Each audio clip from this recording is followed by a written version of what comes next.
Welcome back at salamat sa panonood ng video ng Vocals DIY.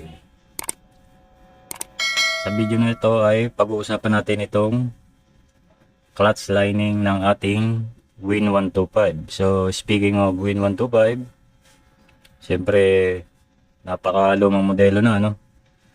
Pero may tanong ninyo, yung aking Win 125 ay ginagamit ko pa rin ngayon. At na-acquired ko siya nabili ko siya ng 2005. So ano na tayo ngayon, 2025.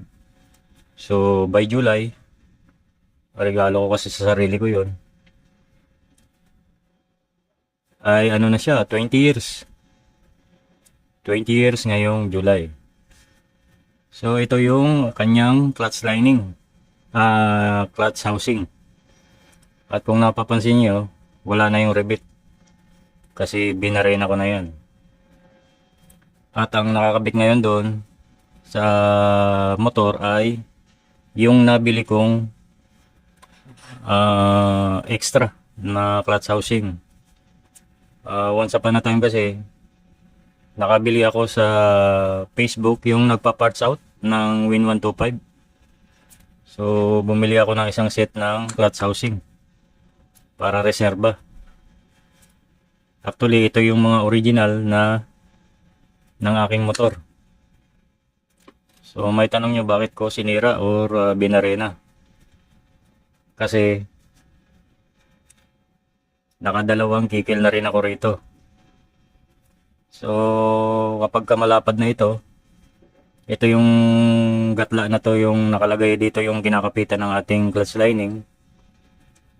Kapag medyo malapad na yung gatla rito, so magkakaroon ng play yung ating clutch lining. So hindi rin maganda, ano, kasi magiging sanhi yun ng pagkambyo mo, lalagapak, o kung hindi man, may lundag yung ating motor. At mangyari kapag ganon, pag permera mo, so posibleng mamatay yung motor mo kasi mabibigla. So yun yung nagiging dahilan kaya ako kumbaga pang dispatch na ito, kaya binarena ko. At ang pinaka essence ng nito, ang pinaka sustansya nitong video na ito ay ipapakita ko sa inyo kung gaano katibay yung ating clutch lining. So imagine ko na 20 years na rin yung aking motor at ito pa yung original. So pang dispatch na ito, no? Kaya ako binarena. So dito papakita ko sa inyo kung gaano katibay yung ating clutch lining. So wala na yung rebit. Ayan na siya. Yan yung mga puti na yan. Sign of wear and tear na rin yan, no? Yan. Luminipis na rin yung bakal. At kung nakita nyo, spring siya. At hindi siya kagaya ng iba na rubber damper. Spring siya. So wala siyang rubber damper. Yan na kaagad. So pansinin nyo ito. Ayan. Siya yung nag-absorb ng disengage ng ating motor. Lalong-lalo kung tayo ay nag-engine brake. So gamit na gamit tong spring na to. Yan. At kung tatanggalin natin to, ayan na kaagad siya. May washer siya na ganito. Yan. Pa-curve siya. Ito yung nagsisilbing spring para itulak niya ito pataas. At meron pa siyang washer na isa. So parang bearing ang datingan nito eh. Yan yung nagpi-play na kapag gumaganon-ganon yung ating clutch lining. Engage, disengage. So paano ko nasabi na matibay itong ating clutch housing? Napakadali lang naman isipin na kapag yung iba rubber damper, pero tayo wala tayo nun, spring tayo. So ano ba ang matibay? Rubber o spring? Rubber o bakal? siyempre matibay yung ating spring. Kasi bakal siya eh. Gawa siya sa bakal. Hindi kagaya ng rubber. At tandaan nyo na ito ay nakalubog sa ating langis. Ang langis natin ay napakainit. Lalo na kung ginamit natin sa mga long distance. Yung rubber, ibabad mo sa mainit, ano mangyayari? Siyempre magiging crispy siya, lulutong. So yun na yung pagkasira ng rubber.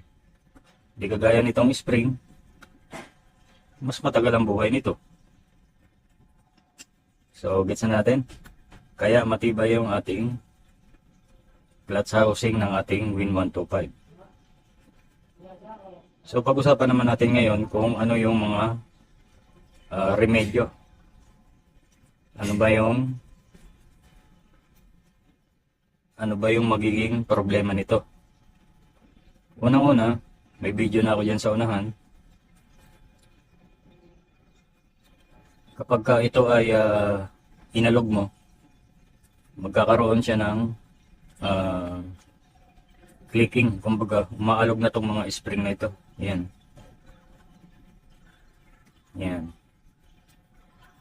Ito nga eh, hininat ko na ito eh, bago ko isalpak. Pero after so many years na naman, no, hindi pa rin siya gumagalaw. Yan. Ang gagawin lang, kapag medyo umaalog na ito, papasakan mo lang ito ng screwdriver at hihinatin. Isa-isa, yan, kada gatla. Hinatin mo lang yung spring para bumalik siya sa function niya. Yan.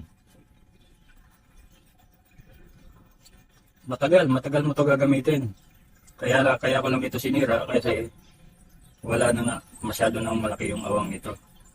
So, ang mangyari nito, ewan ko lang kung nakakabili ng ganito. Kasi sa mga Honda nakakabili ng ganito. Anyway, kung kailangan ko naman ng bagong clutch housing, marami namang aftermarket. Nagre-range lang siya ng 1,000 plus. Pinakamataas na yung 1,003. So, mura pa rin. Magagamit pa rin natin yung ating Win125. So, yun lang. Maraming salamat sa panonood at sana sa mga Win125 na user, nakatulong ako sa idea na ito. Pag-share ng idea sa inyo. Maraming salamat. Be blessed and like the video please. Thank you. Bye-bye.